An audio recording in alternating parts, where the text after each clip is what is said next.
Yeah. See you soon. Right, thanks, guys.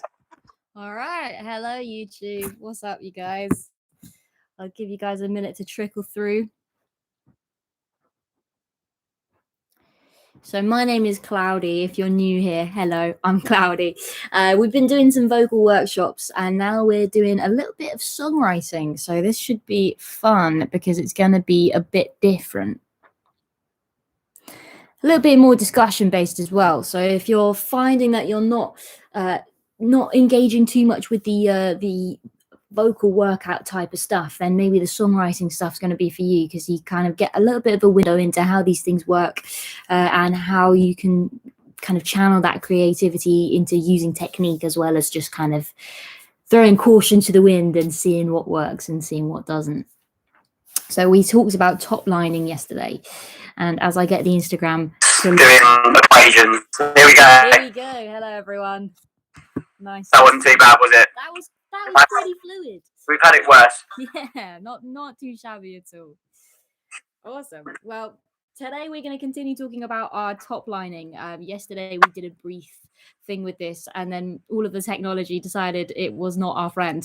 So we're going to try again today. And I have actually bounced everything. So in case Logic doesn't work this time, I've got backups on iTunes, so we're more prepared today. Cool. Okay, so top lining, as a quick refresher for anyone who missed yesterday or people who maybe might have forgotten, I don't know. Top lining is the art of creating a vocal part over a track that exists already. So you have backing track and you have to write the vocal melody, the lyrics, and any harmonies that you might want to do. And so we touched on this briefly yesterday. And I've just been kicked out of the Instagram. So, Chris, if you can hear me, I've been kicked out of the Instagram, so I've tried to rejoin. But no, I think he's probably not going to be able to hear anything, is he? Oh, well, we'll carry on and see what happens. Cool. Okay. We're back. We're coming back. Technology, hey. We're back. I don't know what happened. I got. Wait, I'm just gonna like sit here and I'm doing that for long.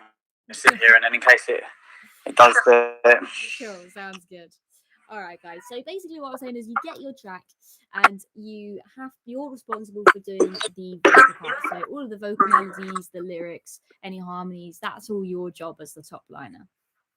So you can just do things that other people have given to you, but it's way more fun and way more effective and productive to have those skills yourself. So yesterday we were talking about a track that has very Billie Eilish vibes. That was the track that we were talking about yesterday. So we will continue with that. So this is the track itself. Now let's have a little play. I'll turn that up a bit so we can hear this one. All right, so that's the track that we've got there. I thought I was going to have all that muted out so you could just hear the track, but again, technology didn't like it.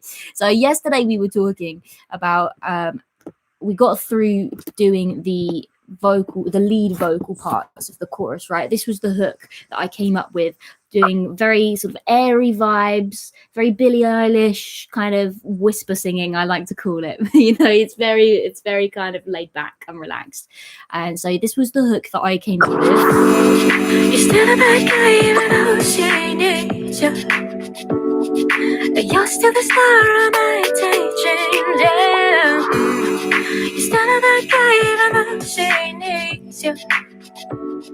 You're still the star of my daydreams, yeah. So I think that's a fairly solid hook. We've got our starting point, and it's a repetitive melody. We're up here and we come down and then we're back up here again. It's basically the same melody 4 times with different kind of inflections on it and different vocal different lyrics at times, but it doesn't feel full. It doesn't feel like that's the full version of the song yet. And so the way that we do that and get that feeling is to start adding harmonies, right? So I tend to start with the low harmony, and so for me this was just like octave polarized, right? So this is what because Billie Eilish uses that quite a lot. She'll do like a main melody and then do the same thing, just really much lower. So this is how that sounds. It's super quiet in the mix. You can't really hear it.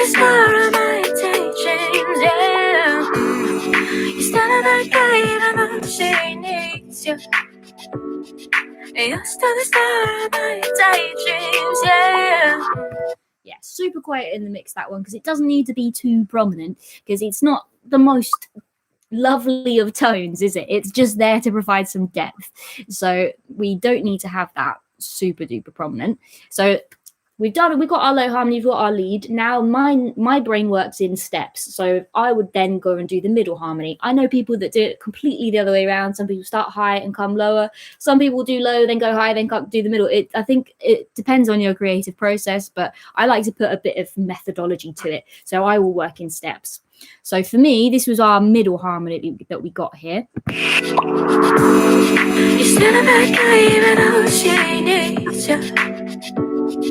You're still the star of my daydreams, yeah. You still never go even though she needs you. You're still the star of my daydreams, yeah.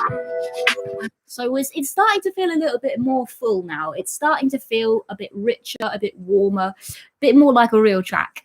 So now we add the highest harmony that we're going to come up with. And this is where we'll start to feel like, okay, this is a chorus now.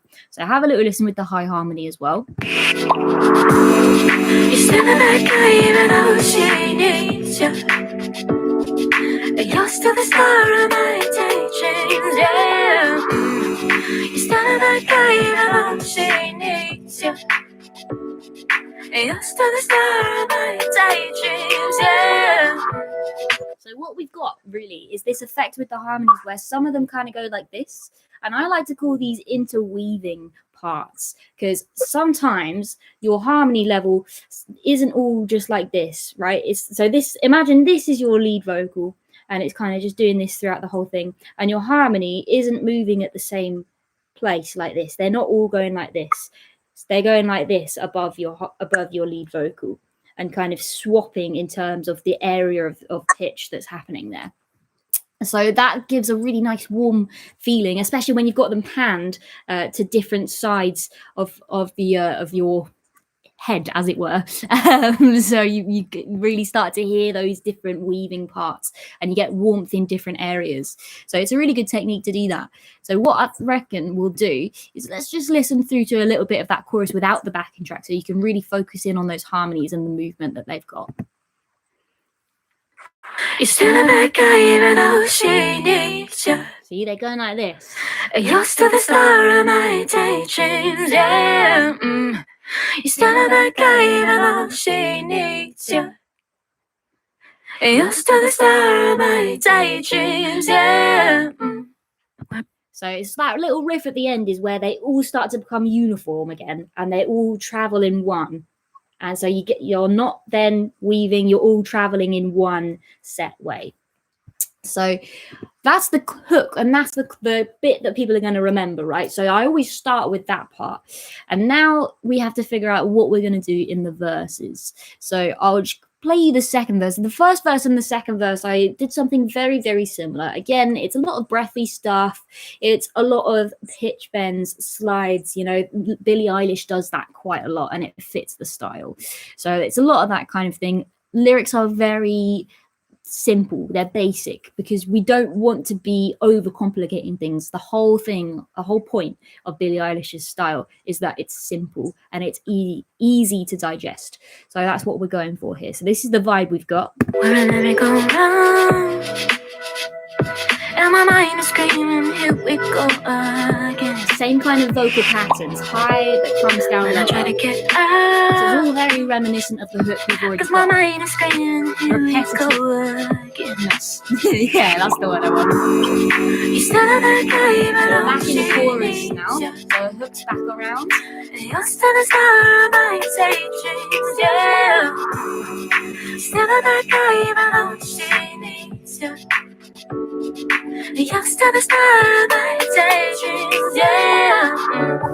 So what happens next in the track is you get this part here, which is completely different to the rest of the track that we've had so far, right? So have a little listen to what the track kind of does, and then I'll bring the vocal back in.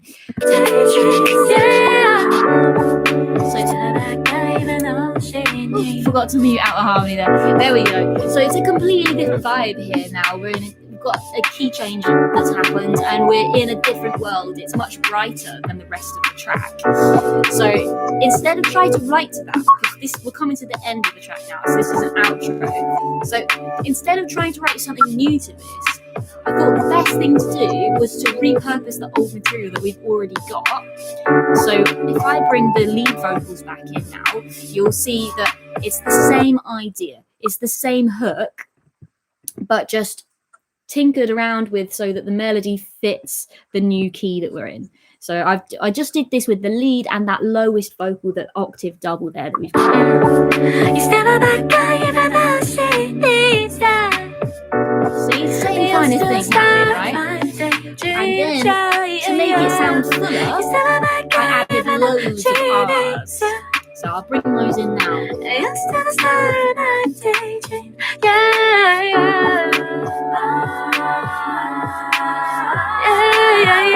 Loads of R's, and all of those channels, all of those different parts are tracked twice. So you end up with this really wide, chorusy, almost like a choir of loads of R's that really bring up the feeling of the end of the track. So you get something that's entirely different to what you had before. And so that's it in a nutshell, really. That's the whole lot. So if I'll play that from the hook out into the outro so you can get the feeling of what happens when those R's come in. But really, that's it. It doesn't have to be super duper complicated, especially if the brief is to emulate somebody who does simple stuff. You know, it doesn't have to be mega busy. So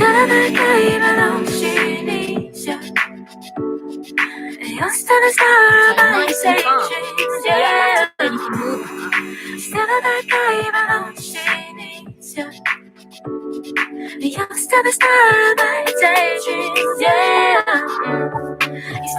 that. This is our R's coming in, nice and wide. You're still a star of my daydreams, yeah. You're still that guy in the jeans, yeah. That's it, really. Not too much else going on. Yeah. So one thing to note as well is all these vocals are completely dry. Because the worst thing that you can do as a top liner, especially if you're recording from home, the worst thing you can do is record everything, mix it all yourself, and then send it back with all the stems back with loads of treatment on it, like loads of EQ or reverb or whatever. Because if you're doing that, then the person who's actually mixing it in contrast with the rest of the track, he's going to have a hell of a job trying to fit what you've done in with what he's done. So the best thing to do is just send it all dry, send it all clean, and that's the producer's job. You've done your job now. Or she. Or she. Yes, or she. That was very sexist of me. Awesome. All right then, guys. So that brings us really nicely to the end of our session today. Chris, have you got anything to add to that? No, that's all good. That was really good. That was, I think that was very, very useful for people. If anyone's got any questions that they would like to ask Cloudy directly, then send us a message and she can answer them on the next live. So just DM us and we will answer that specific question. So yeah, all is good. Yeah, awesome. All right then, guys. Are you going to do songwriting next week? Is it a mixture? Do you know what you're doing next week? I haven't got a full plan next week, but I will probably keep up with the songwriting stuff just as a momentum builder.